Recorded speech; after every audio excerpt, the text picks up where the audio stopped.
ಅನುರಾಗದ ಭಕ್ತಿಯಲ್ಲಿ ಅನುದಿನವೂ ಗುರುವಿನ ಅನುರಾಗದ ಭಕ್ತಿಯಲ್ಲಿ ಜನನ ಮರಣ ರಹಿತ ಜಂಗಮಗೆ ಬೆಳಗಿರೆ ಜ್ಞಾನಪೂರ್ಣ ಜಗಂಜ್ಯೋತಿ ನಿರ್ಮಲವಾದ ಮನವೇ ಕರ್ಪೂರದಾರತಿ ಜ್ಞಾನಪೂರ್ಣಂ ಜಗಂ ಜ್ಯೋತಿ ನಿರ್ಮಲವಾದ ಮನವೇ ಕರ್ಪೂರದಾರತಿ ಚಪ್ಪಲಿ ಜ್ಞಾನಪೂರ್ಣಂ ಜಗಂ ಜ್ಯೋತಿ ನಿರ್ಮಲವಾದ ಸ್ತಂಭದ ಪ್ರಜಾಪ್ರಭುತ್ವ ವ್ಯವಸ್ಥೆಯಲ್ಲಿ 4 ಪಿಲ್ಲರ್ ಹೇಗಿದೆಯೋ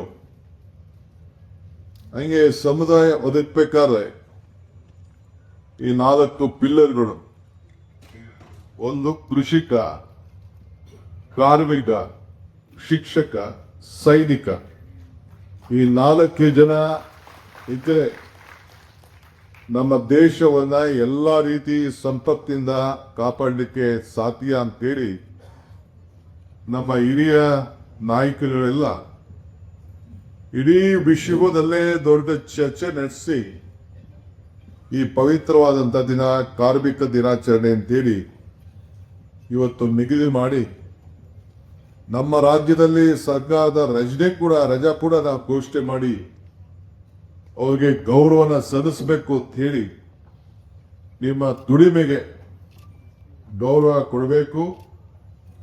ಕಾರ್ಮಿಕರ ಬೇವರೇ ಈ ದೇಶಕ್ಕೆ ಒಂದು ದೊಡ್ಡ ನಿಜವಾದಂತ ಅಡಿಪಾಯ ಅಂತ ಹೇಳಿ ಇವತ್ತು ಈ ಕಾರ್ಯಕ್ರಮವನ್ನು ಹಮ್ಮಿಕೊಂಡಿದ್ದೇವೆ. ಕಾರ್ಮಿಕರಿಗೆ ನ್ಯಾಯ ಸಿಕ್ಕಿದಾಗ ಮಾತ್ರ ಈ ದೇಶದಲ್ಲಿ ನಿಜವಾದಂತ ಪ್ರಗತಿ ಸಾಧ್ಯ. ನಾವು ಕಾಂಗ್ರೆಸ್ ಪಕ್ಷದ ಅತೀತ ಈ ದಿನಾಚರಣೆಯನ್ನ ನಾವು ಆಚರಣೆ ಮಾಡ್ತಾ ಇದ್ದೀವಿ. ಬಹುಶಃ ನೀವು ಬೇರೆ ಪಕ್ಷಗಳಲ್ಲಿ ಇದರ ಬಗ್ಗೆ ಯಾರಿಗೇ ಆಗಲಿ ನಾನು ಮಾಧ್ಯಮದ ಮುಖಾಂತರನೇ ಮಾತಾಡ್ತಾ ಇದ್ದೇನೆ. ಬೇರೆ ಯಾವ ಪಕ್ಷಕ್ಕೂ ಕೂಡ ಈ ಕಾರ್ಮಿಕರ ಬಗ್ಗೆ ಚಿಂತನೆ ಇಲ್ಲ. ಬಹುಶಃ UPA ಸರ್ಕಾರ ಆದ ನಂತರ ಈ ದೇಶದಲ್ಲಿ NDA ಸರ್ಕಾರ ಬಂತು, ಹಿಂದೆನೂ ಕೂಡ ಬಂದಿತ್ತು, ಮಧ್ಯದಲ್ಲೂ ಕೂಡ ಈಗ 12 ವರ್ಷ ಆಗಿದೆ. ಒಂದು ಸಣ್ಣ ಕಾರ್ಮಿಕರ ಬದುಕಿನ ಬಗ್ಗೆ, ಕಾರ್ಮಿಕರ ಜೀವನ ಬದಲಾವಣೆ ಮಾಡೋಕ್ಕೆ, ಕಾರ್ಮಿಕರ ರಕ್ಷಣೆ ಮಾಡಲಿಕ್ಕೆ ಒಂದು ಕಾಯ್ದೆ ಕೂಡ ಇವತ್ತು ತರಕ್ಕೆ ಸರ್ಕಾರ ಇರೋಕ್ಕೆ ಆಗಲಿಲ್ಲ. ಅಂದ್ರೆ ಯಾರು ಈ ದೇಶವನ್ನ ಕಟ್ಟಿದ್ದಾರೆ, ಯಾರು ಈ ದೇಶದಿಂದ ನಾವೆಲ್ಲ ಕಾರ್ಮಿಕರ ಬೆವರದಿಂದ ನಾವು ಬದುಕ್ತಾ ಇದ್ದೇವೆ, ಅದ್ರ ಬಗ್ಗೆ ಗೌರವ ಕೊಡುವಂತ ವ್ಯವಸ್ಥೆಗೆ ಈ ಸರ್ಕಾರಗಳು ಹೋಗಲಿಲ್ಲ. All wealth is the product of labour.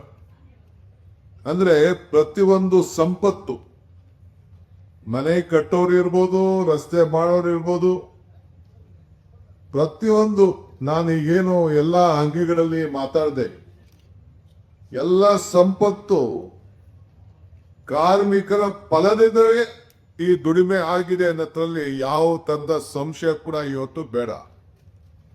So the future, ನಿಮ್ಮ ಭವಿಷ್ಯ ನಿಮ್ಮ ಮೇಲೆ ನಿಂತಿದೆ. ನೀವೇ ನನಗೆ ಅಡಿಪಾಯ. ನಿಮ್ಮನ್ನ ರಕ್ಷಣೆ ಮಾಡಲಿಕ್ಕೆ ಕಾಂಗ್ರೆಸ್ ಸರ್ಕಾರ ಯಾವಾಗಲೂ ಕೂಡ ಈ ತರ ಕಾರ್ಮಿಕರ ಚಿಂತೆ ಮಾಡಿಕೊಂಡು ಇದೆ. ಆದ್ರಿಂದ ನೀವು ಏನ್ ಮಾಡ್ತಿರೋ ಅದ್ರ ಮೇಲೆ ನಮಗೆ ಭವಿಷ್ಯ ಇವತ್ತು ಈ ದೇಶದ ಭವಿಷ್ಯ, ಈ ಜಗತ್ತಿನ ಭವಿಷ್ಯ ಇವತ್ತು ರೂಪಿಸಿದೆ. ದೇಶದ ಅಭಿವೃದ್ಧಿ ನಾನು ಹೇಳಿದಾಗೆ ಒಂದ್ ಕಡೆ ರೈತ, ಒಂದ್ ಕಡೆ ಕಾರ್ಮಿಕ, ಒಂದ್ ಕಡೆ ಶಿಕ್ಷಕ, ಇನ್ನೊಂದ್ ಕಡೆ ರಕ್ಷಣೆ ಮಾಡಲಿಕ್ಕೆ ಸೈನಿಕ, ಎಲ್ಲ ಒಂದು ನಾವೆಲ್ಲ ಸೇರಿ ಕೆಲಸ ಮಾಡಬೇಕು. ಈಗ ಕೆಲವರೆಲ್ಲ ನೀರಿನಲ್ಲಿ ಸ್ನಾನ ಮಾಡ್ತಾರೆ, ನೀವು ಬೆವರಲ್ಲಿ ಸ್ನಾನ ಮಾಡ್ತೀವಿ. ನೀರಲ್ಲಿ ಸ್ನಾನ ಮಾಡಿ ಬಟ್ಟೆ ಹಾಕೋಬಹುದು. ಆದ್ರೆ ಬೇವರಲ್ಲಿ ಸ್ನಾನ ಮಾಡಿ ನೀವು ಇತಿಹಾಸವಾಗ ಬದಲಾವಣೆ ಮಾಡೋಂಥ ಶಕ್ತಿ, ಸಂಕಲ್ಪ, ಶ್ರಮ ಇದು ನೀವು ಮಾಡ್ಕೊಂಡು ಮದುವೆ. ಇದೆಲ್ಲ ಸಂತ ಸೇವರಾದ ಕೂಡ ಈ ಮಾತನ್ನ ನುಡಿದಿತ್ತು. ನನಗೆ ನೆನಪು ಬರ್ತಾ ಇದೆ. ಸೊ ಇವತ್ತು ಜಾತಿ ಧರ್ಮ ಇಲ್ಲಿ ಯಾವುದು ಇಲ್ಲ. ಇಲ್ಲಿ ಕಾರ್ಮಿಕರ ಒಂದು ವರ್ಗ, ಕಾರ್ಮಿಕರದೇ ಒಂದು ಜಾತಿ, ಎಲ್ಲಾ ಜಾತಿಗೂ ಕೂಡ ಮೀರಿಸಂತ ಇದೊಂದು ಜಾತಿ ಈ ಬೆವರಿನ ಜಾತಿ, ಶ್ರಮದ ಜಾತಿ. ಸೊ ಎಲ್ಲಿ ಶ್ರಮ ಇದೆಯೋ ಅಲ್ಲಿ ಫಲ ಇದೆ.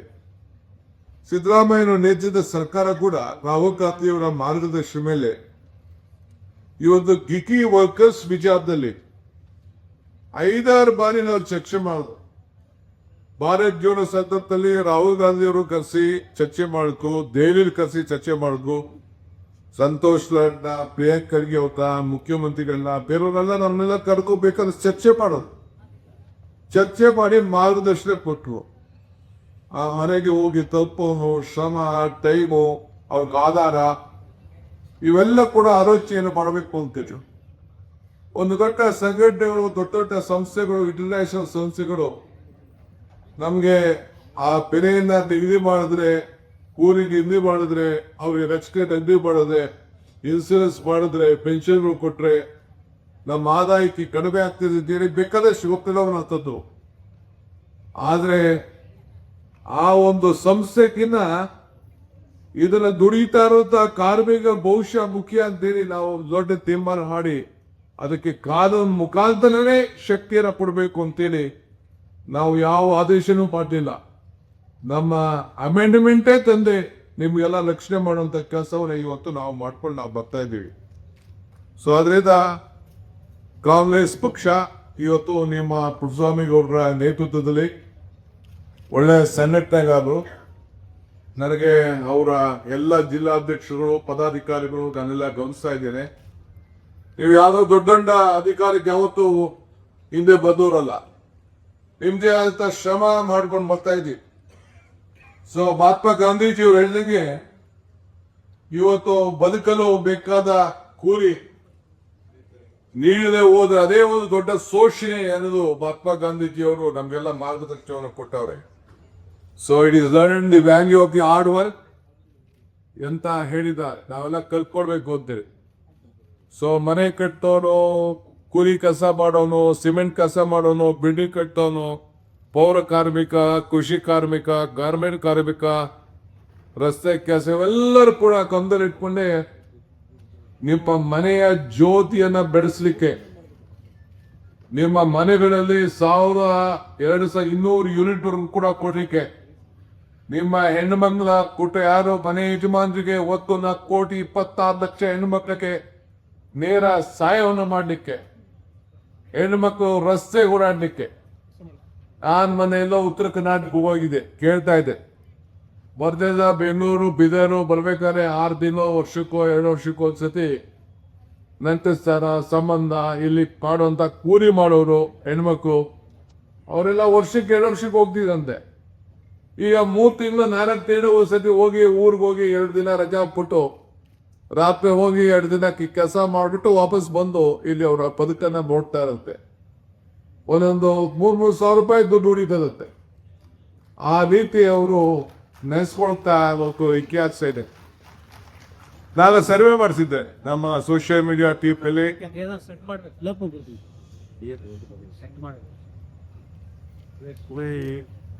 ಸೋಷಿಯಲ್ ಮೀಡಿಯಾ ಟೀಮ್ನಲ್ಲಿ ಒಂದು ಸರ್ವೆ ಮಾಡಿಸಿದ್ದೇನೆ. ಸರ್ವೆ ಅಂದ್ರೆ ಯಾವ ರೀತಿ ನಮ್ಮ ಗ್ಯಾರಂಟಿಗಳಿಂದ ಬದುಕು ಬದಲಾವಣೆ ಆಗಿದೆ ಅಂತೇಳಿ. ವಿಶೇಷವಾಗಿ 6-7 ಸಾವಿರ ರೂಪಾಯಿ ಒಂದೊಂದು ಕುಟುಂಬಕ್ಕೆ ಸರಾಸರಿಗೆ 5,000 ರೂಪಾಯಿ ಅಷ್ಟು ಇವತ್ತು ಅನುಕೂಲ ಆಗ್ತಾ ಇದೆ. ಇವತ್ತು ಗ್ಯಾಸ್ ಬೆಲೆ ಇಳಿಸಿದ್ದಾರೆ, ಗ್ಯಾಸ್ ಬೆಲೆನ ಇವತ್ತು ಇಳಿಸಿದ್ದಾರೆ. ನೀವೆಲ್ಲ ಗಮನಿಸಿದ್ದೀರಿ ಗ್ಯಾಸ್ ಬೆಲೆ ಬಗ್ಗೆ ಇವತ್ತಿಂದ ಹೆಚ್ಚಿಗೆ ಆಗಿದೆ. ಈಗ ನಿನ್ನೆ ಎಲೆಕ್ಷನ್ ಇತ್ತು, ನಿನ್ನೆವರು ಮಾತಾಡಿಲ್ಲ. ಅವರು ಯಾವ ಪಕ್ಕ ರಾಜ್ಯಗಳ ಜೊತೆ, ಪಕ್ಕದ ದೇಶಗಳ ಜೊತೆ, ಪಕ್ಕದ ದೇಶಗಳ ಜೊತೆ ಒಂದೊಂದು ರಾಜ್ಯ ಇದೆ, ಎಷ್ಟು ದೇಶಗಳಿವೆ. ನಮ್ಮ ಪಕ್ಕದ ಮನೆ ಜೊತೆ ಕೂಡ ಒಳ್ಳೆ ಸಂಬಂಧವನ್ನ ಬಿಜೆಪಿ ಸರ್ಕಾರ ಉಳಿಸ್ಕೊಳ್ಳಿಲ್ಲ. ನಮ್ಮ ಪಾಲಿಸಿ ಏನು ಫಾರಿನ್ ಪಾಲಿಸಿಗಳಿತ್ತು, ನೇಪಾಳು ಇಲ್ಲ, ಈ ಕಡೆ ನಮ್ಗೆ ಚೈನಾನು ಇಲ್ಲ, ಬಾಂಗ್ಲಾದೇಶ ಇಲ್ಲ, ಶ್ರೀಲಂಕಾ ಇಲ್ಲ, ಪಾಕಿಸ್ತಾನ ಇಲ್ಲ, ಯಾರು ಬರೋದಾರು ಇಲ್ಲ. ಯಾರು ಕೂಡ ನಮ್ಮ ಜೊತೆ ನಮ್ಮ ಪಕ್ಕದ ಮನೆಯವ್ರ ಜೊತೆ ಒಂದು ಒಳ್ಳೆ ಸಂಪರ್ಕ ಇಟ್ಕೊಳಕ್ ಮಾಡಕ್ಕಾಗಿಲ್ಲ. ಇರಾನ್ ಜೊತೆ ನಮ್ಗೆ ಒಳ್ಳೆ ಸಂಪರ್ಕ ಇತ್ತು. ಅವರ ವಿದ್ಯಾರ್ಥಿಗಳೆಲ್ಲ ಬಂದು ನಮ್ಮ ಬೆಂಗಳೂರಲ್ಲಿ ಓದ್ತಾ ಇದ್ರು. ಎಲ್ಲ ನಮ್ಮ ಕಾಲೇಜ್ಗಳೆಲ್ಲ ಬಂದು ಇರಾನೀಸ್ ಬಂದು ಈ ವಿದ್ಯಾಭ್ಯಾಸವನ್ನು ಮಾಡಿ ಸುಮಾರು ಸಾವಿರಾರು ಜನ ಇಂಜಿನಿಯರ್ಗಳು ಹೋಗಿ ಅಲ್ಲಿ ಕೆಲಸವನ್ನು ಮಾಡ್ತಾ ಇರ್ತಿದೆ. ಅಂತ ಸಂಬಂಧ ನಮ್ಮ ದೇಶದಲ್ಲಿ, ನಮ್ಮ ರಾಜ್ಯದಲ್ಲಿ ಇವತ್ತಿತ್ತು. ಇವತ್ತೆಲ್ಲ ನಾವೆಲ್ಲ ಇವತ್ತು ದೂರವನ್ನ ಮಾಡಿದ್ದೇವೆ.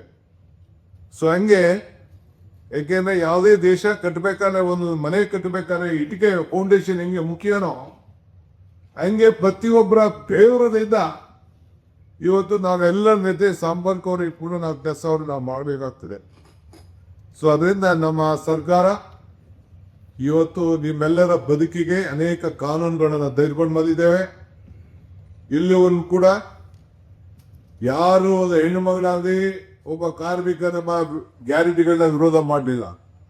ಇವತ್ತು ಬಿಜೆಪಿ ಜನತಾದಳ ಎಲ್ಲ ಕಾರ್ಯಕರ್ತರು ಮಾತಾಡ್ತಾರಲ್ಲ ರೇಡಿಯೋಗಳು, ಅವ್ರ ಗ್ಯಾರಂಟಿಗಳನ್ನ, ನಮ್ಮ ಗ್ಯಾರಂಟಿಗಳನ್ನ ವಾಪಸ್ ಬಿಟ್ಬಿಡಿ, ಸಣ್ಣ ಮಾಡ್ಬಿಡಿ, ಟೀಕೆ ಮಾಡೋರು ನಾನು ನೋಡ್ತಾ ಇದ್ದೀನಿ.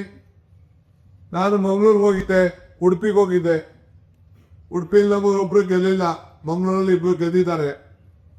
ಈಗ ಅಲ್ಲೇ ಫಸ್ಟು ಕ್ಯೂ ತಗೊಳ್ಕೊಟ್ಟು ನಾವು ಸಮಾವೇಶ ಮಾಡೋದು ಮೈಸೂರಿನಲ್ಲಿ. ಬಹುಶಃ ಫಸ್ಟ್ ಕ್ಲಾಸ್ ಟಿವಿಗಳು ಹಾಕೊಟ್ಟು ಅವರೇ ಕಾರ್ಮಿಕ ಬಗ್ಗೆ ಕಾರ್ಯಕ್ರಮ ವೀಕ್ಷಣೆ ಮಾಡೋದು. ಅವ್ರ MLA ಹೋಗ್ಬೇಡ ಅಂತಂದ್ರು ಅವ್ರು ಯಾರು ಮಾತು ಕೇಳಿಲ್ಲ. ನೆಕ್ಸ್ಟ್ ಎಲೆಕ್ಷನ್ ಅದು ನಂಬಿಕೆ ಇದೆ. ಬಹುಶಃ ಅಲ್ಲಿ 2 ಕ್ಷೇತ್ರದಿಂದ ಕನಿಷ್ಠ 10 ಸೀಟು ನಾವು ಗೆಲ್ತೀವಿ ಅನ್ನೋ ಒಂದು ಆತ್ಮವಿಶ್ವಾಸ ಇವತ್ತು ನನಗೆ ಕಾಣ್ತಾ ಇದೆ.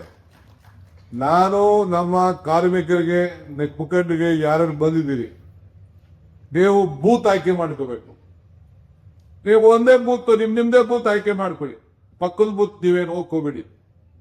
ನಿಮ್ಮ ಬೂತ್ ಅನ್ನು ಆಯ್ಕೆ ಮಾಡಿಕೊಂಡು ನಿಮ್ಮ ಬೂತ್ ನಲ್ಲಿ ಸಂಘಟನೆ ಮಾಡಿ, ನಾವು ಯಾರು ಗ್ಯಾರಂಟಿಗಳನ್ನ ಕೊಟ್ಟಿದ್ದೇವೆ, ಆ ಹೆಣ್ಮಕ್ಳು, ಆ ಕಾರ್ಮಿಕರು ಯಾರು ದುಡಿತಾ ಇದ್ದೀರಿ, ಯಾರು ಶ್ರಮ ಮಾಡ್ತಾ ಇದ್ದೀರಿ, ಅವನು ಭೂಮಿ ಕೆಲಸ ಮಾಡ್ತಾ ಇರ್ಬೋದು, ಮನೆ ಕೆಲಸ ಮಾಡ್ಬಾರ್ದು, ಡ್ರೈವಿಂಗ್ ಮಾಡ್ತಾ ಇರ್ಬೋದು, ಯಾವುದೇ ಇರಲಿ, ಅವ್ರನ್ನ ಸಂಘಟನೆ ಮಾಡಿ ಅವ್ರನ್ನ ಮನವನ್ನು ಹೋಲಿಸಿ ಉಪಕಾರ ಸ್ಮರಣೆಯನ್ನು ನೀವು ಇಟ್ಕೊಳ್ಬೇಕು ಅಂತೇಳಿ ನೀವು ತಿಳಿಸಾಗ ಮಾತ್ರ ನಿಮ್ಗೆ ಒಂದು ದೊಡ್ಡ. ಯಾಕೆಂದ್ರೆ ಯಾರು ಶ್ರಮದಿಂದ ದುಡಿತಾ ಇದ್ದಾರೆ, ಗುರಿ ಮಾಡ್ತಾ ಇದ್ದಾರೆ, ಅವನ ಸ್ವಾಭಿಮಾನದ ಬದುಕನ್ನ ನಾವು ಅವನು ಕೂಲಿ ಮಾಡ್ತಾ ಇದ್ದಾನೆ, ಅವನು ಇಟ್ಕೆ ಮಾಡ್ತಾ ಇದ್ದಾನೆ, ಅವನು ಪ್ರಸಾರಗೊಳಿಸ್ತಾ ಇದ್ದಾನೆ ಅನ್ನೋದಲ್ಲ. ಇದು ಮಾನವೀಯತೆ ಪ್ರಶ್ನೆ. ಇದು ಒಬ್ಬ ಸ್ಟೇಜ್ ಮೇಲೆ ಕೂತ್ಕೊಳ್ಬೋದು, ಅವನು ಸ್ಟೇಜ್ ಮೇಲೆ ಕೂತಿರೋದಕ್ಕಿಂತ ಕೆಳಗಡೆ ಕಸ ಗುಡಿಸೋದು ಬಹಳ ಮುಖ್ಯ ನಮ್ಮ ಸರ್ಕಾರಕ್ಕೆ. ಇದು ಬಹಳ ಚಿಂತನೆಯನ್ನು ನಾವು ಮಾಡ್ತಾ ಇದ್ದೇವೆ. ಅದಕ್ಕೆ ಪುಸಾಂಕೋರು ಹೇಳ್ದಂಗೆ 12,500 ಬೆಂಗಳೂರು ನಗರದ ಪೌರ ಕಾರ್ಮಿಕರಿಗೆ ಇವತ್ತು ನಾವು ಸಹಾಯ ಮಾಡಿ, ಪರ್ಮಿಟ್ ಮಾಡಿ, ಒಬ್ಬೊಬ್ಬಗೆ 30,000 ರಿಂದ 45,000 ರೂಪಾಯಿ ಸಂಬಳ ಬರೋದಕ್ಕೆ ಮಾಡಿಕೊಂಡು ಇವತ್ತು ಮಾಡ್ಕೊಂಡು ಬಂದಿದ್ದೇವೆ. ಇವತ್ತು ನಾನು ಆಸ್ಕರ್ ಫರ್ನಾಂಡಿಸ್ ಅವ್ರನ್ನ ಅಮೆರಿಕಾದಲ್ಲಿ ಕರೆಯೋನ್ನ ನಾವು ನೆನೆಸ್ಕೊಳ್ಬೇಕು. ಇಡೀ ದೇಶದ ಕಾರ್ಮಿಕ ಇಲಾಖೆಗೆ ಒಂದು ಹೊಸ ತಿರುವನ್ನ ಕೊಟ್ಟಂತವ್ರು. ಇವತ್ತು ಎಲ್ಲ ಕಾರ್ಮಿಕರು ESI ಯಾರು ಇಟ್ಕೊಂಡಿದ್ದಾರೆ, ಅವರೆಲ್ಲ ಕಾಲೇಜ್ಗಳಲ್ಲೂ ಕೂಡ ಮೆಡಿಕಲ್ ಕಾಲೇಜ್ ಆಗಿ ಪರಿವರ್ತನೆ ಮಾಡಿ ಬರೀ ಕಾರ್ಮಿಕರ ಮಕ್ಕಳಿಗೆ ಮೆಡಿಕಲ್ ಸೀಟನ್ನು ಕೊಡುವಂತ ಒಂದು ಐತಿಹಾಸಿಕ ತೀರ್ಮಾನ. ನೀವು ಯಾರು ಮೆಡಿಕಲ್ ಕಾಲೇಜ್ ಕೂಡ ಇವತ್ತು ESI ಹಾಸ್ಪಿಟಲ್ ಆಗಿದೆ, ನೀವು ಯಾರು ಗಮನಿಸಿದ್ದೀರಿ ಅಂತ ಕಾಣ್ತಿದೆ. ರಾಜಾಜಿನಗರದಲ್ಲಿ ಹೀಗೆ ನಾವೆಲ್ಲ ವಿದ್ಯಾಭ್ಯಾಸ ಮಾಡಿದಾಗ ನೋಡಿತ್ತು. ಈಗ ಅದು ಹೊಸ ರೂಪ ಬಂದ್ಬಿಟ್ಟಿದೆ. ಅದಕ್ಕೆ ನೀವು ಗುಲ್ಬರ್ಗದಲ್ಲಿ ನೀವು ಬಹಳ ಜನ ಇದ್ದೀರಲ್ಲ, ಗುಲ್ಬರ್ಗ ಕಡೆಯವರು, ಯಾವ ರೀತಿ ಬಿಲ್ಡಿಂಗ್ ಬಂದಿದೆ, ವಿಧಾನಸೌಧಕ್ಕಿಂತ ದೊಡ್ಡದಾಗಿವೆ ಆ ಬಿಲ್ಡಿಂಗು. ನಾನೊಂದು ಕಾನ್ಫರೆನ್ಸ್ ಮಾಡಿದೆ, ನಮ್ಮ ಲೈನ್ಮೆನ್ ಕಾನ್ಫರೆನ್ಸ್ ಆಗಿ. ಬಹುಶಃ ಇಡೀ ಆಶ್ಚರ್ಯ ಇಲ್ಲ ಅಂತ ಒಂದು ಹಾಲು, ಅಲ್ಲಿ ಕಟ್ಟಿದಂಥ ಒಂದು ಹಾಲು, ಈ ರೀತಿ ಹಾಲ್ ಇದೆಲ್ಲ ಒಂದು 2,500 ಜನ ಸ್ಟೇಟ್ ಲೆವೆಲ್ ಒಂದು ದೊಡ್ಡ ಕಾನ್ಫರೆನ್ಸ್ ಮಾಡ್ಬೋದು.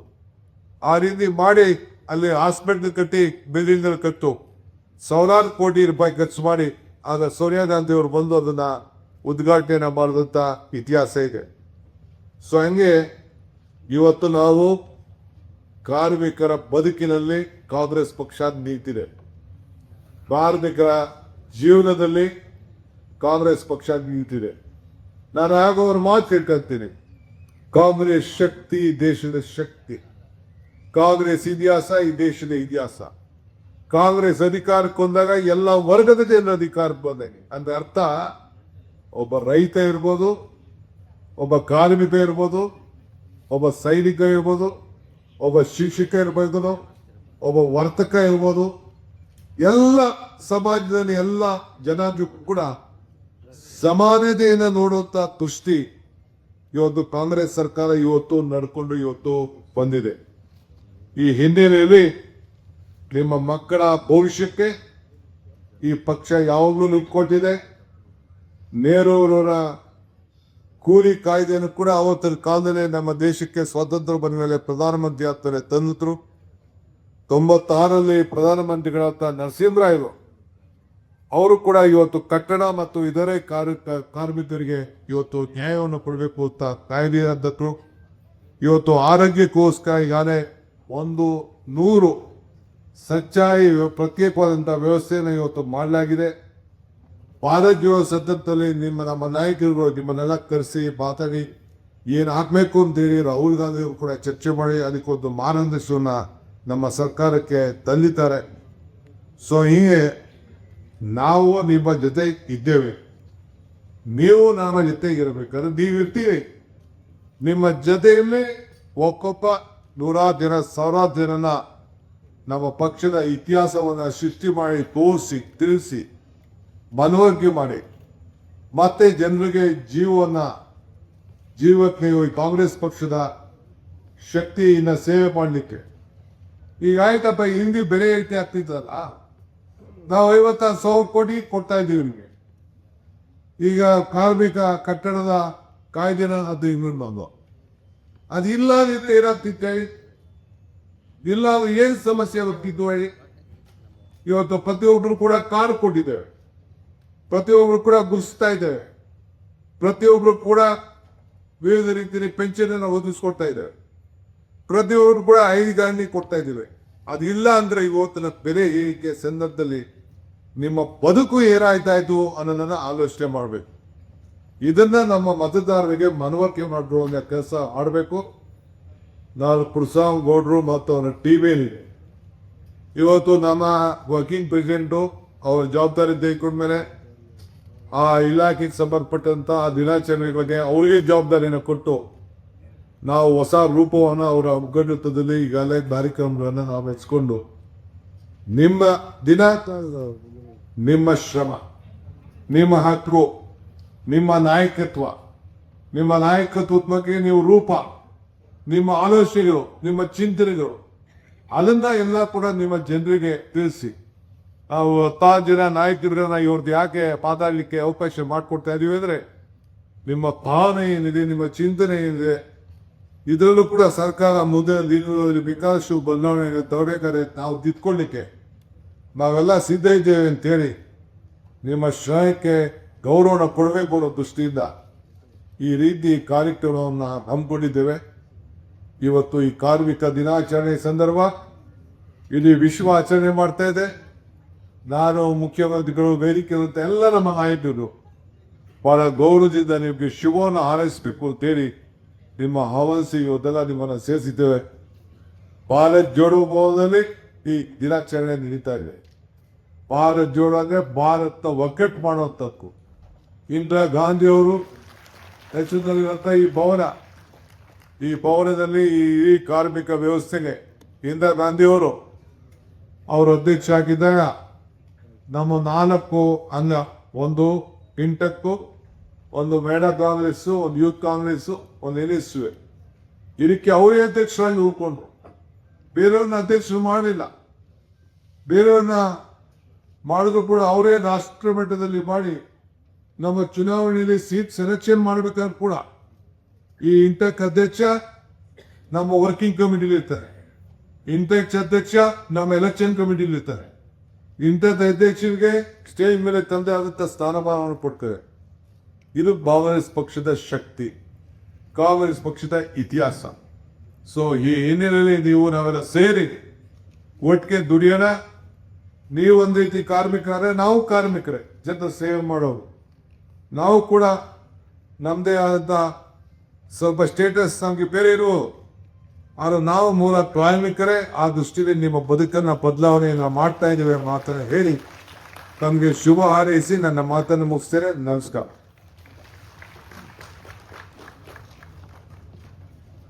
ಇದುವರೆಗೂ ಮಾರ್ಗದರ್ಶನ ನೀಡ್ತಾ ಸರ್ಕಾರ ಮಾಡಿಸ್ಬೇಕಂತ ಹೇಳಿ ನಾವು ಅನ್ಕೊಂಡ್ವಿ. ಯಾಕೆ ಅಂತ ಹೇಳಿದ್ರೆ ನಮ್ಮ ಸರ್ಕಾರಕ್ಕೆ ಎಷ್ಟು ಜವಾಬ್ದಾರಿ ಇದೆ.